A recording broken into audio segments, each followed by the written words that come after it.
Good morning, everyone. My name is Antonio Barksdale. I am a primary care physician. A physician meaning a medical doctor. I take care of patients in my office on a daily basis, and we are still seeing patients in my office right now, sick patients. We are also doing virtual visits, which is something that's new to us, and it's kind of nice. We kind of like it, but a little bit stressful, kind of learning how to do things at the last minute, but still enjoying my job. And just wanted to talk to you guys about what I do, how I became to do it, how I trained, and just certain aspects of being a physician, just in case you guys were interested. I wanted to commend your leaders for continuing to put this career day together, despite the obvious challenges. You guys have phenomenal principals, vice principals, and teachers. You should be very grateful to them. To become a physician, so as far as the education part of it, of course, graduating from high school and attending a college or university that has a focus toward pre-med or medical studies. I majored in biology and minored in chemistry. This is not absolutely necessary, but there is a lot of biology involved. So it's always wise to get a lot of biology whenever you're thinking about medical school. You could also do things like microbiology, or immunology. It's different types of things you can kind of pursue in your pre-med and your college years. But whatever you do, you're going to end up having to take a test called the MCAT test, which is how they determine if you're suitable for medical school. So you have to train very hard, take this test, and then you have to interview at medical schools. And depending on your GPA, depending on your CV or resume, which shows your leadership activities, community involvement, which may have references from people you establish relationships with. They look at this, they look at your GPA, they look at your MCAT score, and determine if you're a good match for that school. And that brings me to the next point of just, it's important right now, even when you're in seventh, eighth grade, ninth grade, to start to think about leadership opportunities, to get involved in different clubs at school, different organizations, being involved in the community, volunteer work. All those things are, first of all, good for you in general and good for the community, but it also teaches you leadership skills, and these skills are important when you're trying to do something like get into medical school. So it's good to be able to put things like that on your resume. So I would encourage you guys to do so. Also, I would encourage you to seek some type of relationship with someone who's doing what you want to do. So if you want to be a nurse, a nurse practitioner, or a doctor, physician, physician's assistant, physical therapist, a trainer, whatever you want to do, it's good to try to seek out people who are doing that, establish some type of relationship with them, go shadow them. And that way you'll have that as a reference that you can put on your resume. And also you'll get to see what it's like, to see if that's something you really want to do, because you're able to see what they do on a day-to-day basis. So that's what I did. I went to medical school, got into medical school after college. I was very fortunate and blessed to get into a medical school.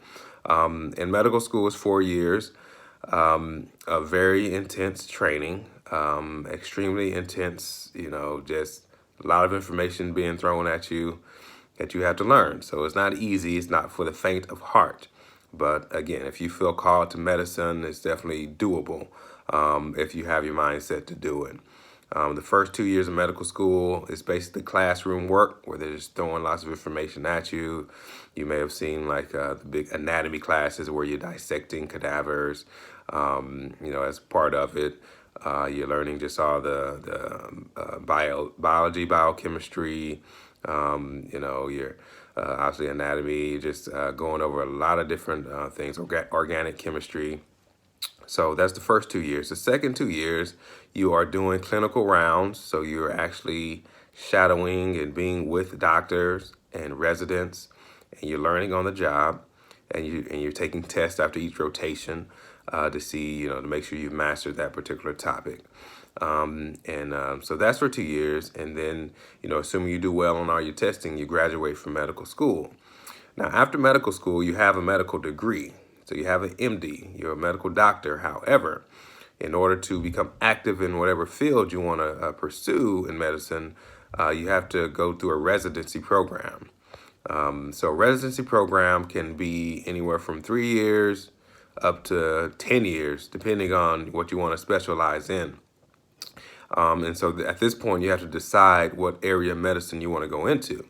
So, if you want to become a family medicine physician or some type of primary care doctor, like a pediatrician or just an internal medicine doctor, OB-GYN doctor, then normally that's a 3 to 4 year residency program that you'll pursue to get training in that field.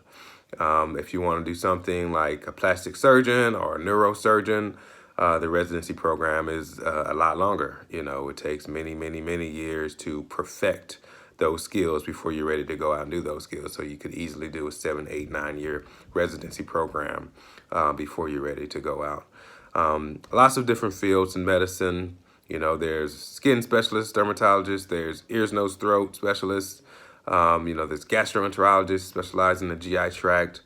There's cardiologists specialized in the heart. There's ophthalmologists and optometrists. There's oral surgeons. So just a lot of different areas of interest. There's people specializing in the feet, podiatrists. So, I would encourage you guys, if you're at the least bit interested, just to do some research, reach out to people and get more information and then see if that's something, you can find your niche there. They also mentioned to talk about, income for this particular career. Before I mention income, I would also like to mention that, sometimes it's very expensive to train. Unfortunately, going to college and medical school is not cheap. And so, you have to take that into consideration. So, there's a wide variety of income levels in doctors, depending on what you do. Primary care doctors, are probably at the lower end of the totem pole, can make anywhere from, 150,000 a year to 350,000 a year, depending on a lot of different factors.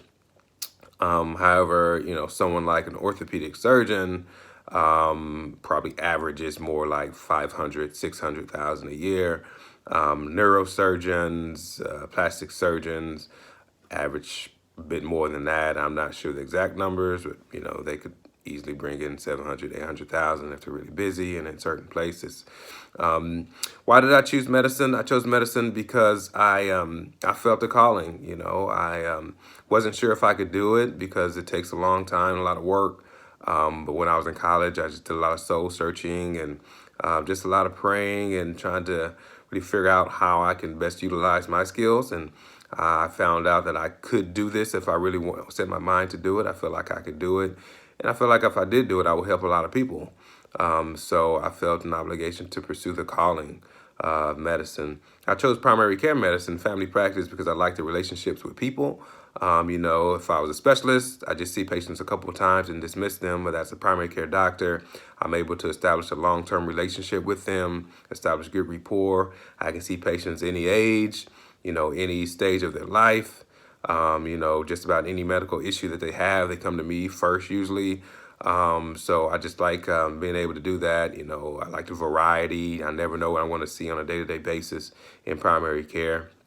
So I like that. And also you're able to impact patients in a deeper way because you're not just a doctor. The primary care doctor becomes, just kind of a confidant, almost like a friend because they've confided in us. We know them, we know their families. So we're able to really connect with them on a deeper level. If you guys have any particular questions, feel free to reach out. I'm sure your superiors have my email address. I would love to answer any additional questions that I didn't answer. Hope you guys are staying safe and staying in a good frame of mind, good spirits, and continue to challenge yourself and learn everything you can, even in this situation that we're in. And I wish you all very well, okay? God bless. Bye.